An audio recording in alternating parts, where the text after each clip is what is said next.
All right, I now want to discuss the qualitative sense of common ion effect. Common ion effect is a principle which is based off of the Le Chatelier's principle, according to which whatever change or whatever perturbation is brought about, the equilibrium is going to reset itself in a direction to undo that effect. And so, for example, if you increase the concentration of a particular reactant, the equilibrium will shift in a direction to undo that effect. That means it will shift in a direction to use up that reactant, and hence it will go forward. Based off of that idea, I wanna look at the ionization, the acid dissociation of acetic acid and water. And we know, we have seen from chapter 15 that we are going to get acetate and hydronium ion. Of course, acetic acid is aqueous, water is liquid. Acetate and hydronium both are charged, so they are aqueous as well. Let's say now that you add HCl. So you add HCl to the system. HCl is a strong acid, and so it's going to dissociate completely into H plus and Cl negative.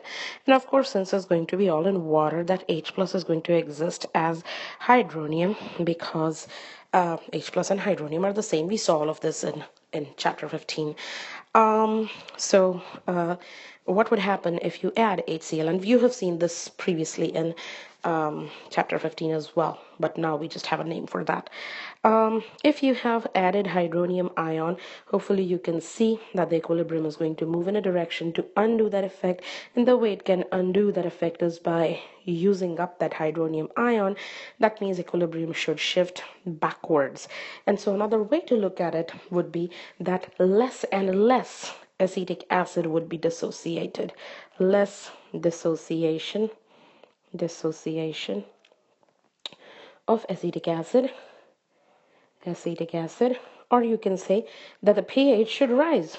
pH should increase because the concentration of hydronium ion is going to go down. That means pH should increase.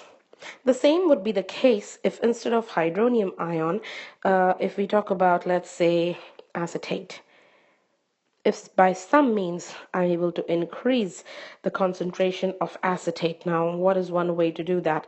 Hopefully you can see, if you put in a salt like sodium acetate, which dissociates to give you completely acetate and sodium, because it's an ionic salt. It's like sodium chloride.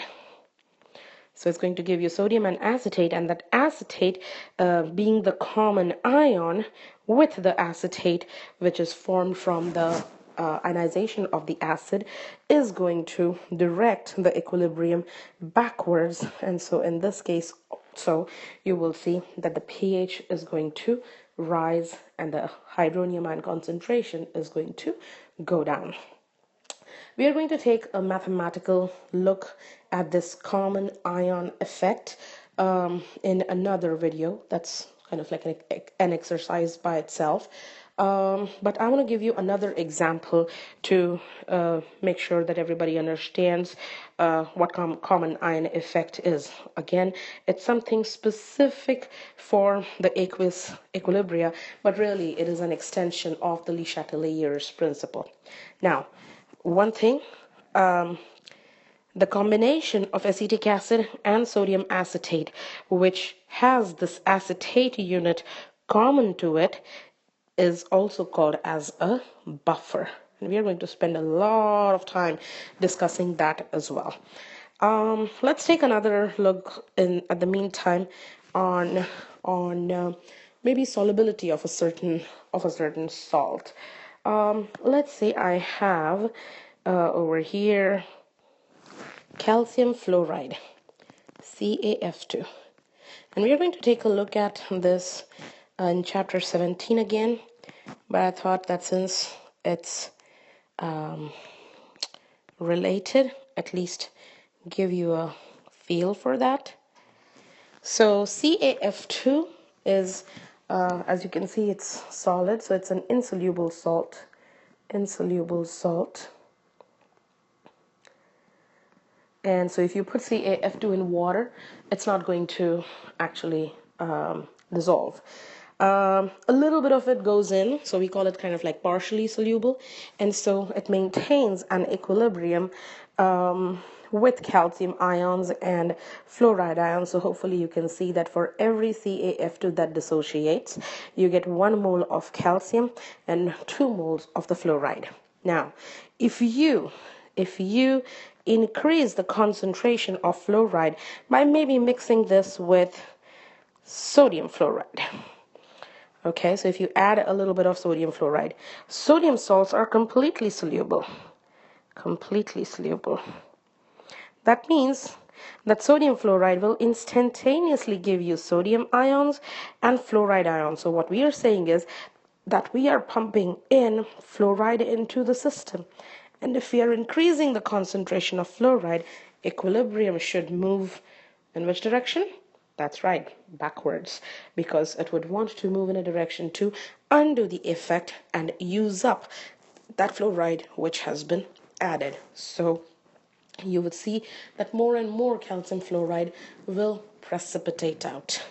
You are going to run a lab based on this, in which case we will have a combination of CaOH whole twice, which is also an insoluble salt,